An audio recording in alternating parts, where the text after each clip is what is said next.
Hey guys, welcome to the Titanium Vault. I'm your host, RJ Bates. Today I'm sitting down with Bruce Mack, owner of Platinum Financing Group. How you doing, Bruce? Fantastic. Thanks for asking. Yeah, well, thanks for taking the time to sit down with us. I know you're an extremely busy guy, and I know you've got a ton of content to bring our way today.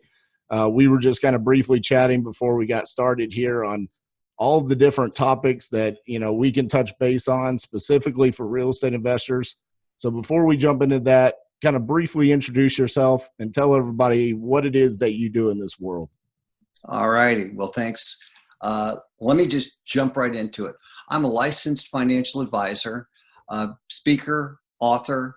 I've been a very active real estate investor. In a 3-year period of time, I bought, rehabbed, and flipped over 160 properties.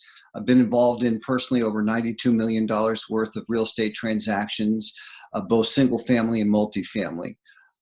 And as such, I really can connect and do connect with investors from what it is they're looking for and what it is that they need in both the two most important areas in their real estate investing career. One is for funding, financing, getting deals done, rehab monies, these types of monies. And then secondly, our other division is for our asset protection trusts, which not only are for bulletproof, or what we call our titanium, pardon the pun, titanium vault asset protection, but they're also for significant tax mitigation, which we'll jump into in the second segment. So we got a lot of stuff to cover. Yeah, and I think all of those things are important, right? And right off the bat, I want to jump into financing and funding because, without that, we can't do anything. And it sounds like you have a ton of creative solutions for investors, which so often, as investors, we're taught to be creative. And that's where we talk about, maybe a seller carryback or owner financing or taking a property subject to. But what are some of the creative solutions that you offer to investors from your company? Well, let's talk about a couple of them. I'm going to just take a wild stab at the fact that many of the folks that are on today are flippers. And as flippers, they're doing a certain amount of their flips. They're doing wholesale flips where they may not even be doing the rehab before they do the flip. They're just sending it, getting it off their plate and taking their lick. Because of the meltdown in 2008, now flippers cannot just only do an assignment of contract. You need to close at escrow. And when you close at escrow, you have to pay for the house. And when you have to pay for the house, that means you got to come up with the cash out of pocket. That oftentimes is a crushing deal for somebody who wants to do wholesale. So we have a solution. It's our transactional funding. It's for A to B and B to C flips, where we will send the money to escrow on your behalf, and it'll sit there during the closing of the transaction. And our rates for that are ridiculously low. They're 1.75% plus a $495 processing fee. So when you guys have deals and you need transactional funding for wholesale flips, this is the perfect solution with our 1.75 and $495 processing fee. Now that's a unique solution. Another one is our revolving lines of credit program, which is a combination of both personal as well as business lines of credit. Our average client gets funded out $75,000, as much as $150,000 on a first round of funding. All of it is at 0% APR. I'll say that again, that's 0% APR for up to 21 months. It's a FICO-driven product, but I don't want people to discriminate against themselves and not give us a call. And the reason I say that is we've taken many people with the 620, 30, 40 credit score and still gotten them in the game because they were what I call victims of a FICO problem because of their high utilization on their existing credit card balances. And then we sometimes get caught in the if I could, I would, meaning that when we ask them, can you pay down your balances so we can get you into the program so that your scores will go up before we put you through? And it's the old, if I could, I would have. That's why they're high right now. And that's one of the reasons that I want to get funding, is so I can lower my balances. Yep. We actually have a funding solution that on a case-by-case basis will pay down your credit cards so that your FICO score will spike up, and then we can put you through that program to get you the 0%. We also have a term loan program, and the term loan program is more driven and with the necessity that the person have provable employment, either W-2 or 1099, that's going into their personal bank account, ideally a minimum of $40,000 a year. And it's a more FICO liberal program, in as much as that program, we have gotten people some funding with FICOs as low as 580. So that's a really good program for what it's all about. We also have our BDRA, which is a business directed retirement account. Now, many people that are on the call have a retirement account that they are currently using. Maybe it's with equity or this or that, and it's a self-directed. Now, this ain't your normal self-directed account. Problem with normal self-directed accounts, and where we make the difference, is normal self-directed accounts only allow you to do verticalized transactions, meaning very specifically real estate, stocks and bonds, things such as enhancements to your business for marketing purposes, and or other business ventures that you may want to diversify into. They're off the table. You can't do them. You also can't do self-dealing, mother, father, sister, brother transactions. What we call interfamiliar transactions would be considered to be self-dealing. And thirdly, and maybe most importantly, if you've ever tried to get a funding when you're utilizing your IRA or 401k, it can be very difficult, because the rule is you can only use, unfortunately, non-recourse lending. Well, non-recourse lending, by the very nature of what it is, only allows a 50% of LTV, and you're going to be paying a point or two higher than you would if it was a recourse loan. So that's very problematic. Enter the BDRA. All the things I told you can't do, you can do with the BDRA, and we can roll over your funds from your current place that you've got it, whether it's at a self-directed or if it's at your at a current employer. But I caution you, if it's at a current employer, we can only move over the amount that you had moved from the previous employer to the current employer, because that's carve-outable. So if you had $50,000 at your old employer and currently have an aggregate of $100,000, we can take the $50,000, because they can't hold that. You're allowed to move that at any time. We can put that into the BDRA. Now you can do the self-dealing. Now you can use the money for marketing, for doing anything you want, buying courses to increase your knowledge base on how to do single family or multifamily. You can do interfamiliar transactions, and yes, you can get the recourse loan, so you can get the best rates and the highest LTVs. So that's a great product. Another one That's an amazing product, because I mean, I've been in a lot of masterminds and groups, and I've never heard somebody talk about those. Yeah. Real quick, I want to ask you a question, because I've never asked someone, and you might not be the right person. So if you aren't, that's okay. But I'll let you know.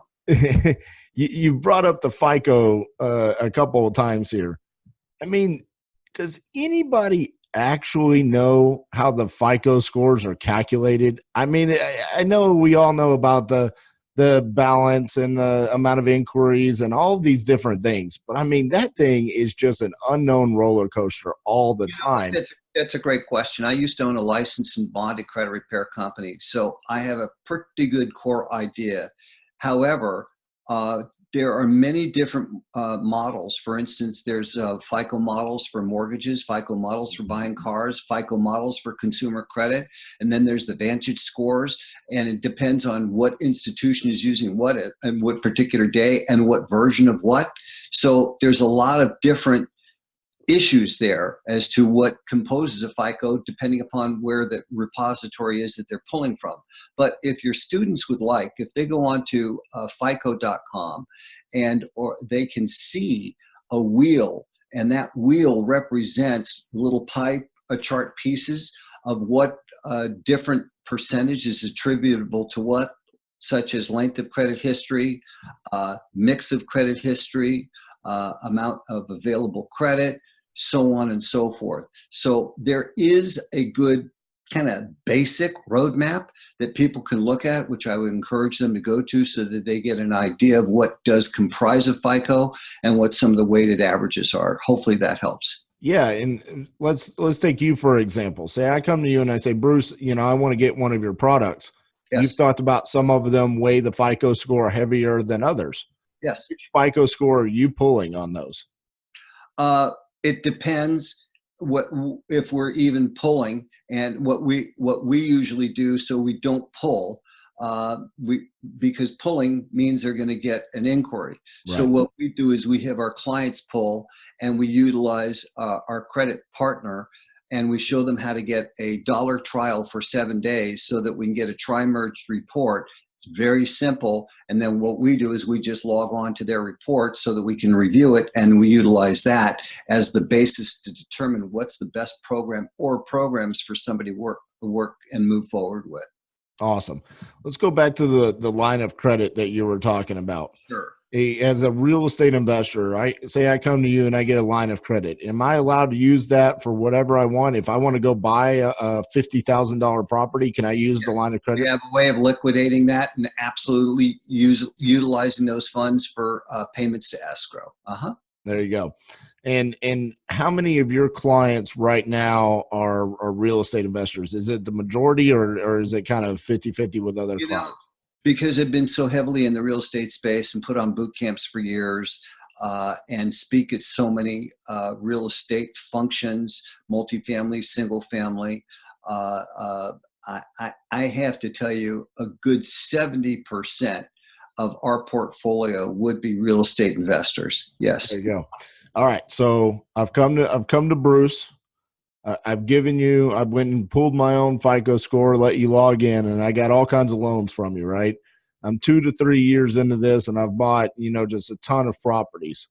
I see this happen all the time. Like, as investors, when we first get started, like we're kind of worried about, are we going to be successful in this business, right? And then it's, where are we going to get the next deal? And then how are we going to fund deals? And then there's like this moment where you figured it out. You know how to do lead gen, and you know how you're going to fund your deals. And now you kind of go crazy for a little bit. I laugh and joke all the time, and I say I'm the cookie monster, right? Once I figured it out, I was just like, I'm going to buy them all, right? And exactly. So now here I am. I own a bunch of properties, and I go, maybe I don't have the best asset protection. So for someone in my shoes, where I've been doing this for a little bit and I bought, how do I reverse course and now get the appropriate asset protection for myself?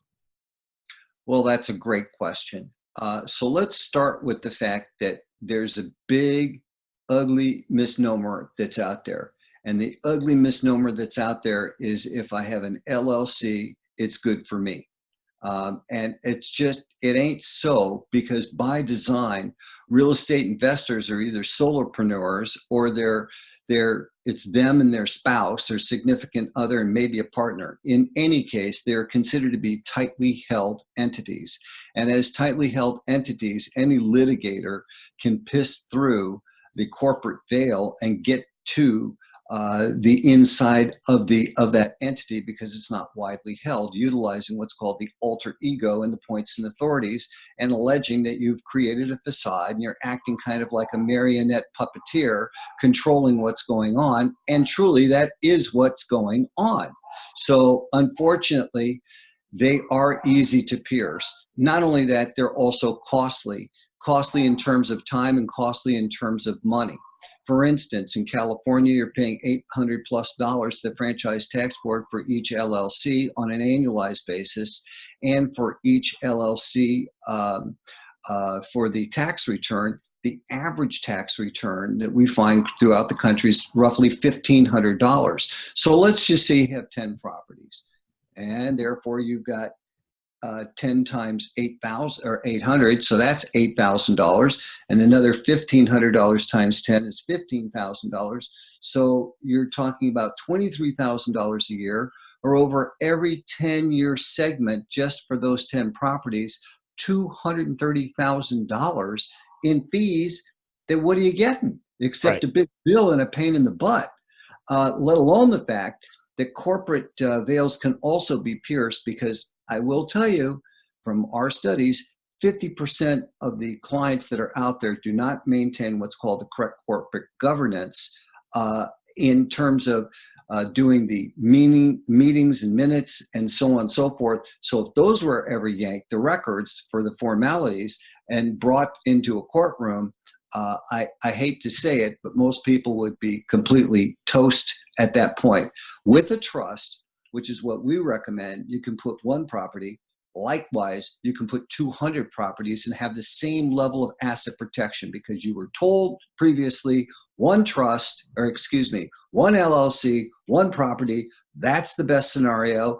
And truly, it's better than multiple properties in one LLC, but neither of those is the right approach. The right approach is properties in and a properly constructed trust. Now, the LLC might own them, and then the assets of the LLC can be sold to the trust. I think you see where I'm going here. Mm-hmm. So therefore, it's unpierceable. And the way we set up our trust, we've got 58 copyrights on the trust. We have 31,000 clients. And not only is there, we call it the titaniumvault asset protection, but not only do they enjoy that where there's nobody that can go into the trust. Heck, governmental bodies can't even go into the trust. Heck, you can't even pierce a trust for, what's the word? Excuse me. For taking an eminent domain. You can't. So if you've got a property, which I had a client about a month or so ago, he didn't have a trust, and he lost a property through eminent domain because it was a school who wanted to put up some additional offices across the street, and that's right where his apartment building was. And he told me that the check that they wrote him was for roughly the same amount as when he bought it. So all of his equity, hundreds and hundreds and hundreds of thousands of dollars worth of equity, went out the window. That could never happen if he had a trust. And likewise, there's never been a case of our type of trust having ever been successfully litigated against, unless fraudulent conveyance could have been proven. And fraudulent conveyance can be proved if you're currently in a lawsuit and you want to set up a trust. So other than that, there's no way that that trust is going to be invaded, can be pierced. It's a one-time occurrence to get it set up. There's no monthly, annual fees or responsibilities that need to happen. And so therefore, it's a much easier, simpler, cleaner component in terms of maintenance and setup, and in terms of utilization to have a trust. I mean, the real only difference is you get a trust checking account and a trust bank account, and you write, instead of your name, you write your name and you write TTEE. So we can all do that. It's very easy to write that Right. acronym to the equation. But then there's another component which I want to share with you, which is the tax mitigation component. May I? Yes, absolutely. Let's go into it. Okay, here's the part that will also truly get people's attention.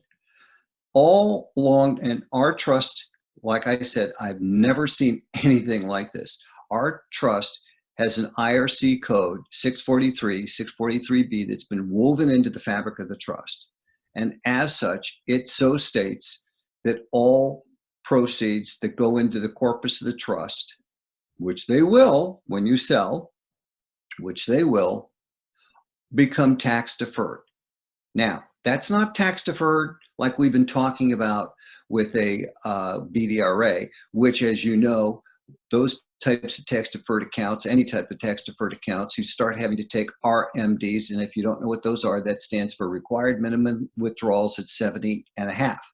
These become tax deferred in perpetuity. Now, the laws of perpetuity so state that the trust does not distribute until 21 years after the last of the beneficiaries, of course, you're gone, or the trust owner's gone, 21 years after the last of the beneficiaries and the last of the beneficiaries' heirs is deceased. So by design, everybody in the person's family tree has deceased before the trust actually distributes. This could be 100, 200, 300 years from now. It doesn't really matter, but at that time, it's the equivalent of dying intestate. There's not a collectability opportunity at that time because there's nobody there to collect from. So what are we talking about? Well, we're talking about anything other than W-2 income, ostensibly. What do real estate investors receive? They receive two different types of income. One, long or short-term capital gains, right? Mm-hmm. And or two, lease and or rental income. And all of that can be, should be, and is, once it goes into the trust, deferrable in perpetuity. So think about the opportunity as a real estate investor to not only have the significant additional liquidity, but the compound interest capabilities that additional cash can be making you so much more money on, along with the assurance that flippers do get cast, unfortunately, sometimes as the big D. And the big D is dealer.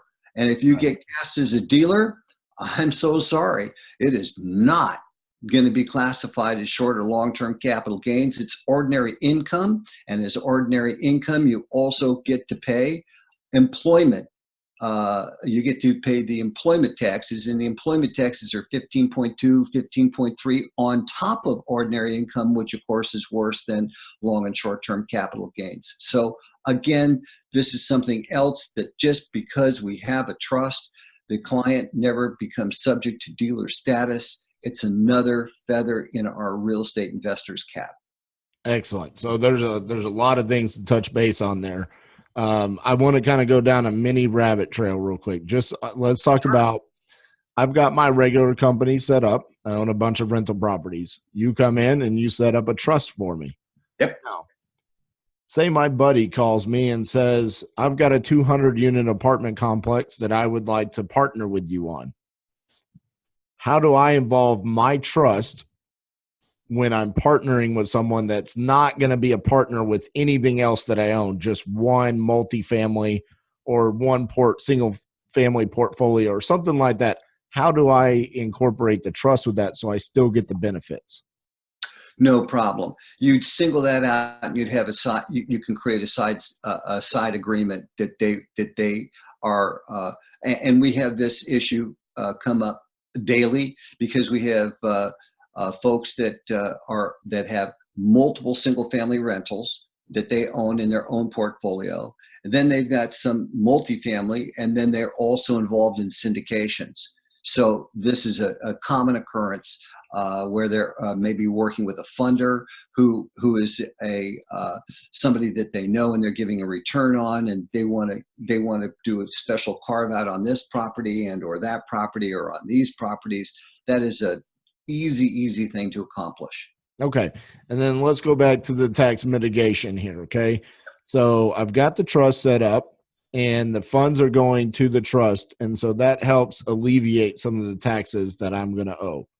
At what point in time do we owe the taxes on it when we take withdrawals? Okay. Well, first of all, the notion of withdrawal would mean a taxable consequence. However, let's back up, because as long as I said, pursuant to 643, as long as the money stays in corpus, i.e. inside the trust, then it is not subject to taxes until the trust distributes. Now, your question is a great question, but if I'm taking money out, isn't it subject to tax? Right. Let's go back to how the trust operates, and this should clarify. Everything that you do going forward in your personal life and your business life, with 3 exceptions, becomes trust business. Therefore, when you're writing checks out, you are creating trust expenses. You're doing business as the trustee of the trust, and therefore you're not taking money out. Okay. Gotcha. And the 3 items that are not, that do become taxable, let me put it that way, would be food, fun, and fashion. But let me back up on the food and the fun. Nobody said that you cannot have a trust expense when you are, and therefore have food, eat, when you're discussing a real estate deal with a potential investor, so on and so forth. But I'm saying, hey, come on. You're not going to have groceries every night with the family and talk about the trust for 30 seconds before or after you say your prayers and call that a trust expense. Right. That's not right, and we would not condone such an action. And nobody says you can't have fun. And for instance, maybe you've got kids, and maybe you might want to take them to LA, and maybe you might want to go to Disneyland. That's fine. You cannot take the Disneyland tickets and write that off. But if you go to the La Brea Tar Pits or one of the other museums or something that's of an educational ilk while you are on your trip, now your plane fare, your hotels, so on and so forth, that all becomes an educational expense, which, because you are the trustee, you have the fiduciary responsibility for educational and support and well-being and maintenance. Right. So, for someone like myself, who my sole focus is to be a great steward for my investment company, right? Yep. And I'm always worried about what's the new trendy form of marketing that I'm going to get in front of as many sellers as possible. Sure. Are we making the right decisions when we contract a property? Are we wholesaling it? Are we flipping it? Is it going to be a rental? What are we going to do with that? Mm-hmm. When it comes to these types of things, asset protection, tax mitigation, does your team offer that kind of support where they're saying this is how you're supposed to handle these types of things? Or is this something that as investors, we should be educating ourselves constantly on just as much as we are, how are we going to make more money? We should also be educating ourselves on how we're going to keep the money that we've already made. Well, let me say this. With the trust, we also offer, as a part of the encapsulated service, 1 full year of completely unfettered telephone or email. Makes no difference. It's not just an email only, or so that we try and run you off. That's not the case. Right. We make ourselves available.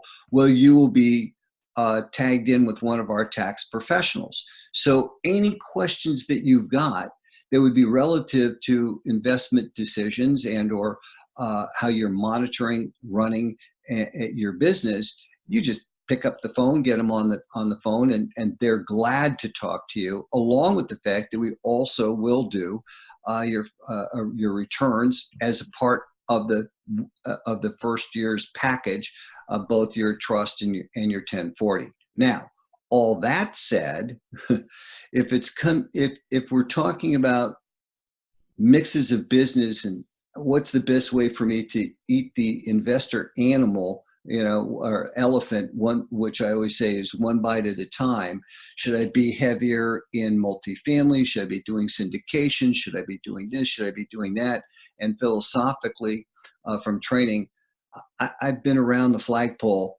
I speak for most of the top, how can I say it? I speak and we do funding for most of the top promoters in the country. And because I've also had boot camps on real estate investing, I'm certainly willing to do a carve out of some time when we do a consult with an individual, if they broach that question as to what, based upon where they currently are, what might make more sense, or if they're what they're doing sounds like it's absolutely perfect, keep on keeping on. So hopefully between those two answers, that kind of covers that question. Yeah, absolutely. And really what I was trying to get across there is, there's a lot that goes into being an entrepreneur, and even more so, in my opinion, as a real estate investor, because we're constantly hit with the new shiny object syndrome all the time. I mean, it's either a new strategy, a new marketing technique. Just since I've started the podcast, I mean, we went from everybody was doing direct mail to then almost every guest was doing cold calling to then all of a sudden everybody started doing ringless voicemail, and now everybody's doing text messaging. I mean, and that's just in like, what are we at? We're approaching our second year. That's 2 years. That's 4 different strategies that, I mean, I interview one guest a week, and it's like every week. And then I can see the tide turning where it's like, oh, okay, you're doing ringless voicemail. Well, we should check that out. Who are you using? And then the next 3, 4, 5 guests, they're all doing ringless voicemails. And it's the same thing when it comes to, there's a lot of people that, one person might say self-directed IRA, and now you're bringing up the business-directed retirement accounts. There's a lot to focus on, and I think the main thing is finding a good fit for your team and making sure that whoever's on your team and you're seeing your visions are aligned, and then you go down that path that you set for each other. And I love the idea of the trust. And it's funny, this is something I wanted to do when I first got started. I talked myself out of it because I was like, I can't use the money to go get all of this set up, because that was all my money that I had for marketing, So that being said, there's one more topic that I want to talk about that I think is something that is basically not talked about, which is corporate credit, specifically for real estate investors. So what are the tips that you have for real estate investors, and what is corporate credit compared to personal credit? Great. Can I spin back and just also tag in with what you were saying before we move forward to corporate credit? And that's this, guys. The other, just to kind of augment what RJ was saying, you may also have an interest, because of the flavor of the month club, which is what he was talking about, is to have a completely different flavor and maybe have dessert instead of a main course. What I'm saying by that is this: if you're locked into 1031 exchanges as a way to avoid capital gains, I'm telling you, you're on a hamster wheel that you can never get off of. And that's not a good hamster wheel to be on, because when you sell that last one, you're going to get tagged big time. With our program, there is no hamster wheel, because you can use the funds, as we said, for anything, which is untrue of a 1031. With a 1031, it has to be like kind for like kind. So let's just say that the flavor of next month is, maybe it's Bitcoin. And again, that was last month, like you said. We'll call that a last month strategy, or Amazon or FBA selling is a last month diversification. I will say, I had one guest on that talked about Bitcoin. That was not even last month. That was a 1 episode trend on the Bitcoin. Okay. That lasted 1 episode. But my point is, though, guys, if you've got one of our trusts and there is another shiny object that you want to utilize and implement and augment with your real estate business, this is a true opportunity for you to be able to do that, where you couldn't if you are working and investing conventionally. So it's just one other reason that getting a trust or exploring getting a trust just makes so gosh darn good sense. Yep. Now, on that, let's segue into the corporate credit question. We also have our corporate credit program, and corporate credit's really different than business credit. The difference to me and most of my peers is, if you are getting it with corporate credit, you're getting it with your EIN, not your SSN. Therefore, on all applications for credit, you're only using the EIN, because the SSN is not being put on, utilized. Therefore, you are not PGing, i.e., you're not giving a personal guarantee. So there are 2 major repositories for corporate credit. They are Dun & Bradstreet, which has the PAYDEX score, and then you've got your IntelliScore from Experian. The object is to get at least an 80 or better, because then that is the equivalent of a 700 or better in personal credit. We do have people that are quite literally going through bankruptcy or have gone through bankruptcy who they couldn't qualify to buy a loaf of bread with their FICO, however, had stellar or have stellar corporate credit and can qualify to buy a lot of things. So corporate credit is built by implementing, which is our program where we work with our clients and you're assigned to the coaching staff and so on and so forth, where you work with, first of all, getting small lines of what we call trade line credit, office supplies, cleaning supplies, stuff that you can use, and you're paying it back and you're starting to establish a proven payment track record. And then graduating from there to what we call store line credit, where you're going to get stuff like Lowe's or Home Depot cards that are, again, gotten not with your SSN, but with your EIN. Okay, so God forbid if you folded up shop, who knows, they can't come after you personally. And that's always a good thing. And then with the ultimate goal in mind, where we're going to be getting you revolving lines of credit for $2,500, $5,000, $10,000 or more. Now, our program guarantees to the client that we will get them a minimum of $50,000 worth of corporate credit. I do not want anybody on the call to think that there's a silver or magic bullet. This is not, cannot, and will not happen in a 30 or 60-day time frame. So I don't want to tell you, let's go with an unrealistic expectation. As I said, we have to have proven track record of payments over a several month period of time. So to get to that first threshold, and that doesn't mean that we aren't going to get you 100, 150, 200, but we guarantee to get you a minimum of 50.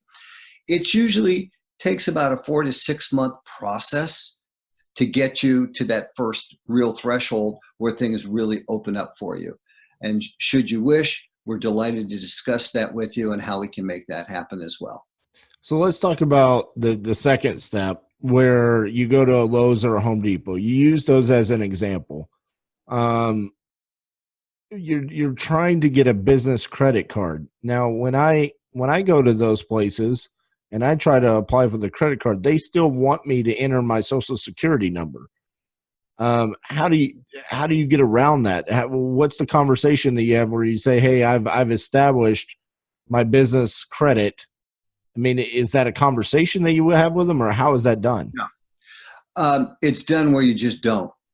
But I caution you, I caution everybody not to try and play doctor, because if you do, you will likely get a very bad result. And unlike with personal credit, bad results cannot be undone. There's no way to undo a problem. And the first problem is when people they hear what we're saying, and then they hear, well, that's no problem. I'm just going to get down to Home Depot or Lowe's. I'm going to fill out a credit app and see what happens. Well, I can tell you, unless you've got an 80 paydex score or better, and you've got multiple trade lines that are reporting, and you don't have any late pays that you may not even know about, that we want to check out in the first place to see if you've even got, that you are not even aware of, you're playing with a loaded cannon facing right at you. You need to do this in a responsible manner and not try and go for a tier 3 type of credit before you've built the firm foundation of tier 1 and tier 2. And gotcha. That's just something I really want to make sure that I stress, because I don't want people going, damn it, I didn't get approved. And worse, when you get the decline, then it shows on the report, and then that makes it so much more difficult to get other approvals should we go back and try and amend, to fix things. All right. So say I've got an LLC, and then all of the assets of the LLC are owned by my trust. Okay. Yes. Yes. Right? Sure. Or multiple LLCs, and they're all owned by those. Right. Which one of those entities am I building corporate credit with? The trust? No, you want to build corporate credit with one of the entities. With one of the LLCs. Yeah. Gotcha. Okay. Makes sense. Well, I think that is one of those things that first and foremost, I've talked about it with my partners, and it's one of those things that, again, you keep bringing up these topics that it's like it's in one ear, and then it's like as soon as I sit down on my desk, there's so many different shiny objects, things that have to be taken care of, that I think it's very important for us to talk about these things as real estate investors.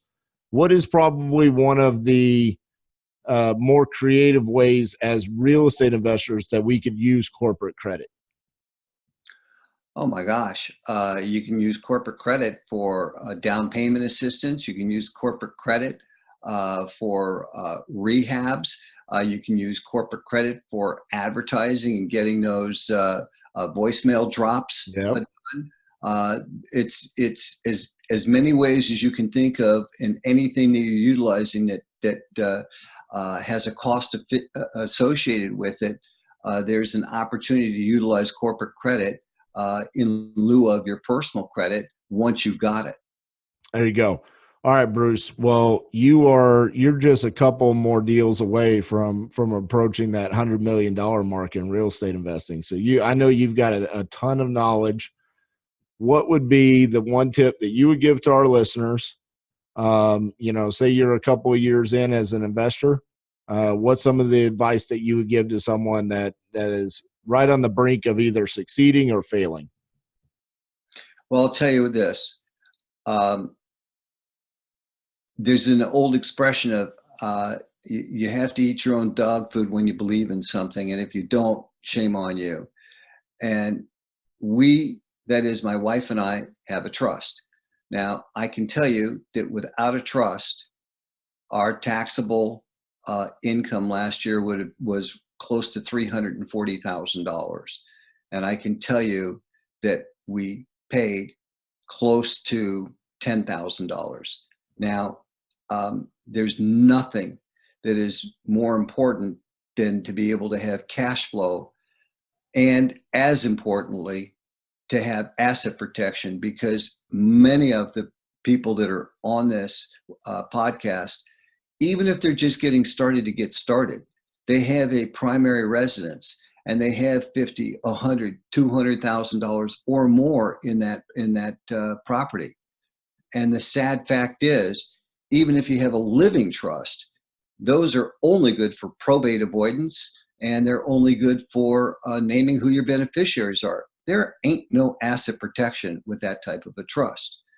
If you have our type of a trust, you are then asset protected, and you will not be out of the game before you even get up to home plate. So to me, the singular most important thing is for people to get a trust so that they are knocked out. They are not going to get knocked out of the game, whether they're rookies getting up to the plate or whether they are seasoned vets getting up to the plate. Well, man, I preach about the importance of cash flow to real estate investors almost weekly, because I understand it. I'm living it. Like, as much as like I want to talk about the platform that I get up here, and thousands of people watch this a week, and that's great. I love it, and I get messages where people look up to us. But the one thing I want to get across is that when I get done with this 45-minute interview, I'm right back into the grind. I mean, we're working in this business every day, and cash flow is a huge issue. You are the first person that I've ever heard talk about asset protection equals tax mitigation, which increases your cash flow, which is the lifeline of your business. Like, that right there is a golden nugget that I could never drop any better than you. So thank you so much for sitting down with us today, Bruce, and sharing that with our listeners. My pleasure. And thank you very much again for inviting me onto your show.